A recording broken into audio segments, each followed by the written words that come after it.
Welcome to Radio Arcadia. Chris Marcus here with you as always. Today is Tuesday, November 25th. I hope you're having a beautiful day out there wherever you may be. And today we're going to talk about a pretty interesting development in the gold market. That despite the fact that as the Wall Street and government media claims that gold is the useless relic that is declining in price because it was a bubble and can only fill a swimming pool with half of it, as Warren Buffett always likes to claim, or whatever it is that he says. Well, the Dutch repatriated about 122 tons of gold yesterday from the New York Federal Reserve, which certainly, well, I guess you could say makes you wonder why they would choose to do that now. Except for that, I think we actually have a very good understanding of why they may have chosen to do that, or at least why, well, let me rephrase that, perhaps who knows what a central bank actually does or why they do it, but why it's a wise idea to do that. And my guess is that possibly they were looking at what has happened to the Germans, who 2 years ago requested to have their gold back. And the Fed said, we'll give you about 10% over the next 7 or 8 years. And the Fed has even been behind on that schedule of delivering the gold.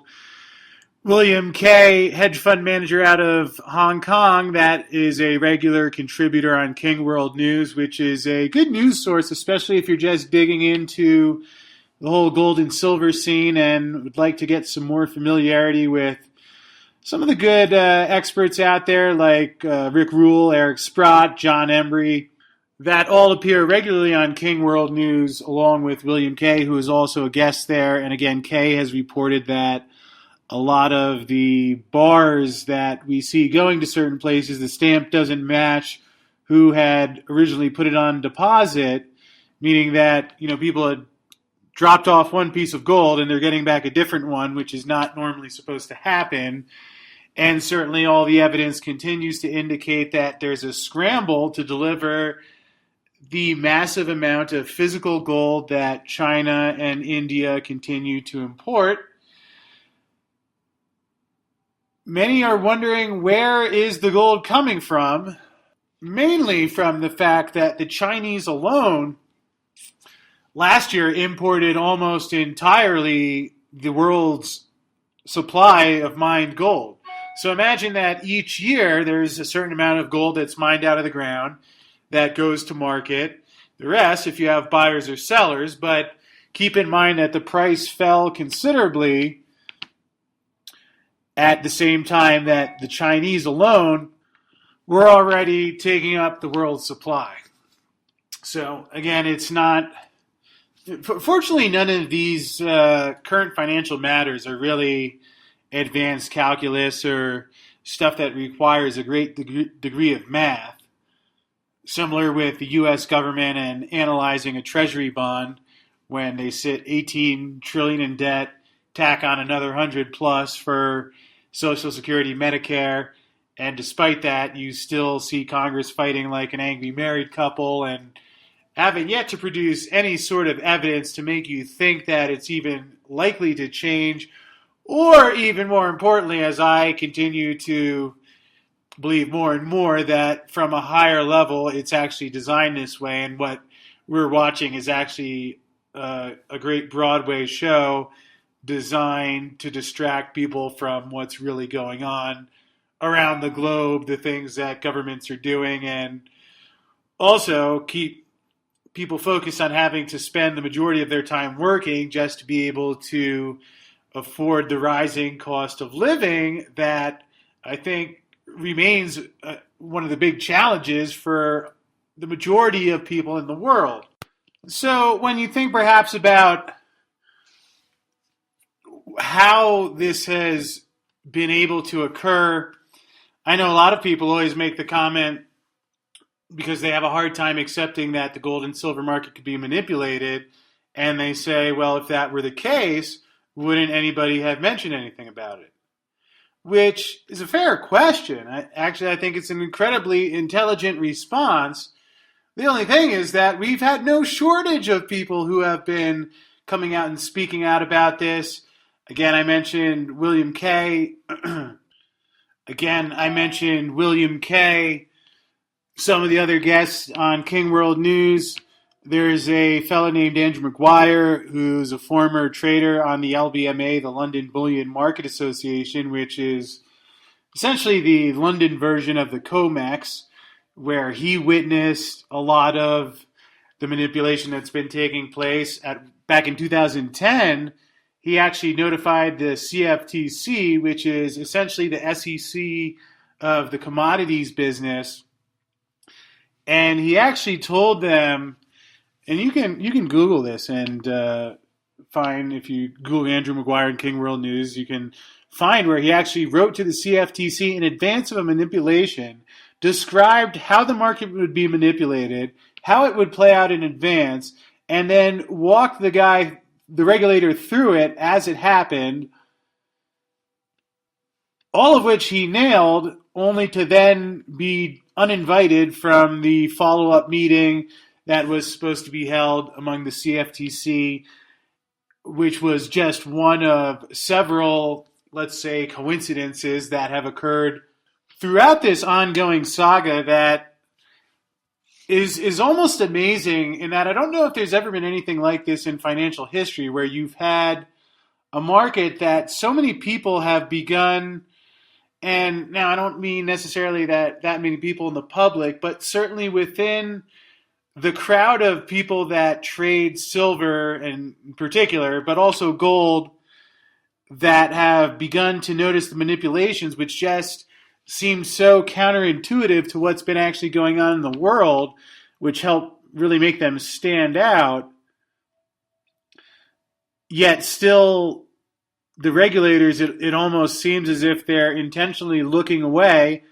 Again, I've mentioned before, it's funny that I contacted the regulators myself at one point and voiced some of the concerns I had, and said that, there's been a lot of evidence, and presented it to them about what's been going on in the market, and only one of them responded, but it was Bart Chilton, who perhaps you're familiar with, or you can Google some of the interviews Bart gave before he left, which matched pretty much what he said in the email to me, where it was essentially, hey, well, I'm doing everything I can. It takes 3 out of 5 to vote, but you can look at some of the interviews that I've given where I've talked about the manipulation.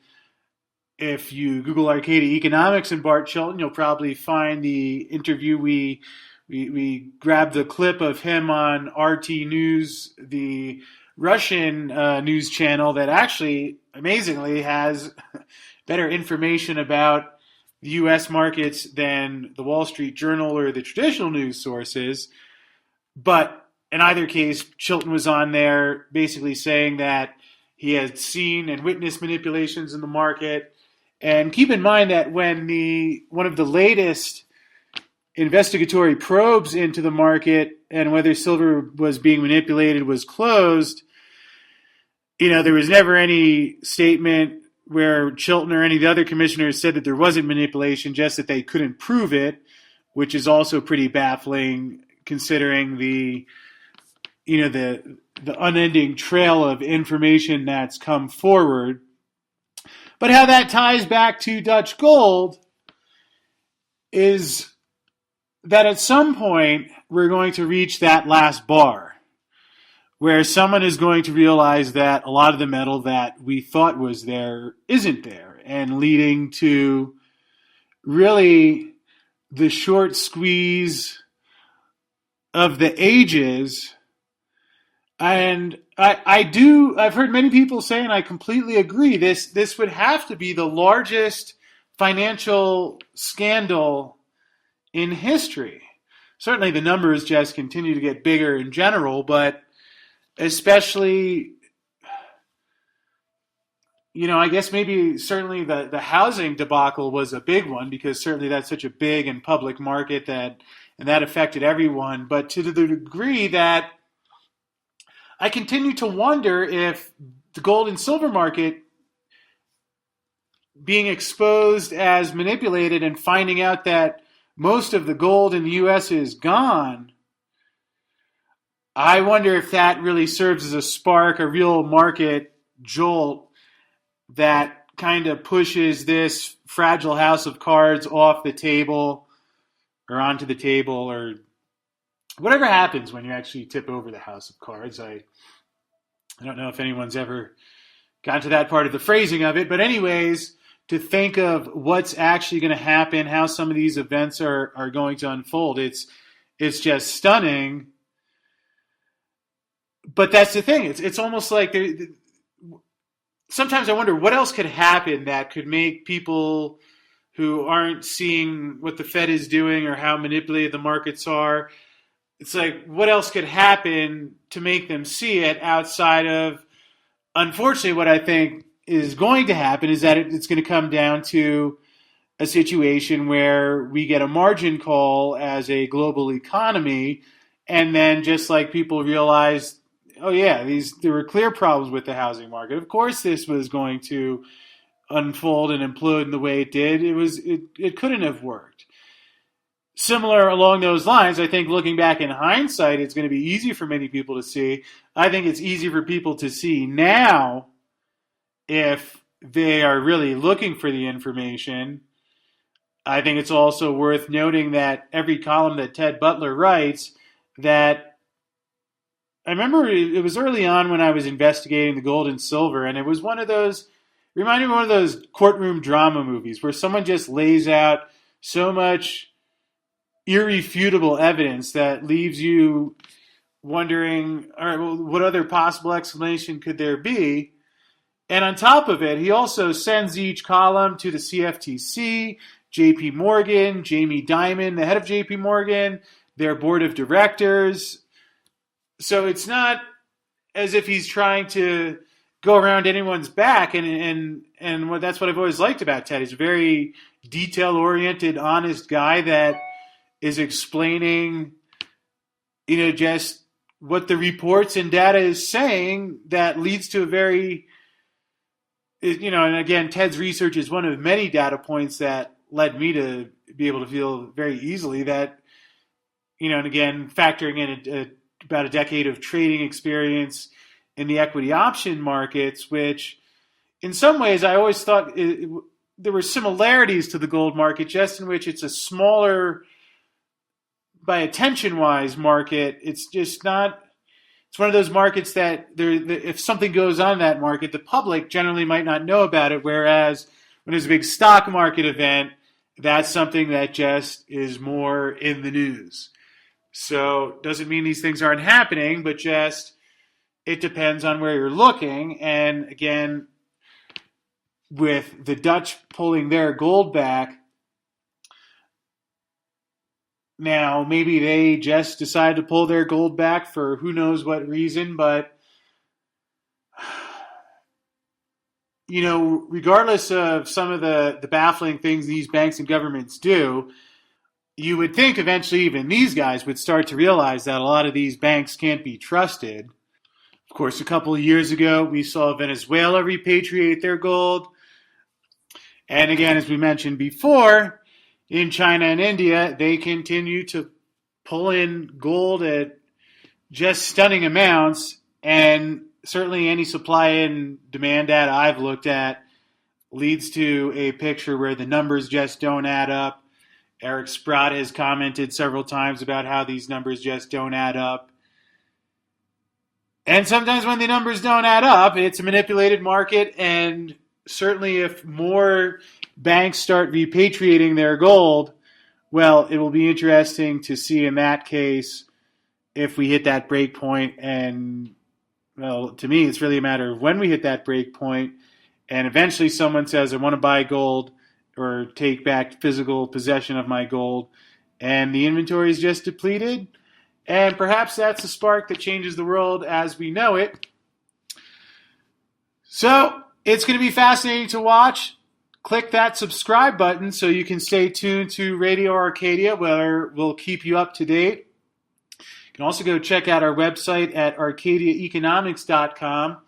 And there's a free column that comes out every Monday that I like to think of getting tomorrow's economic news today, which it's very rare that you can do that, but certainly thanks to government incompetence and bankster fraud, one of the upsides to that situation is that that's exactly what their actions create. So we're going to keep you posted on these things ahead of time before they happen and give you the information you need so that no matter what situation you're in, whether it's from a career, investment, or business standpoint, you can have the tools you need so you can feel comfortable and confident going forward and knowing that you're prepared for whatever curveballs might come our way. And with that said, I hope you're having a beautiful night wherever you may be, and God bless you all.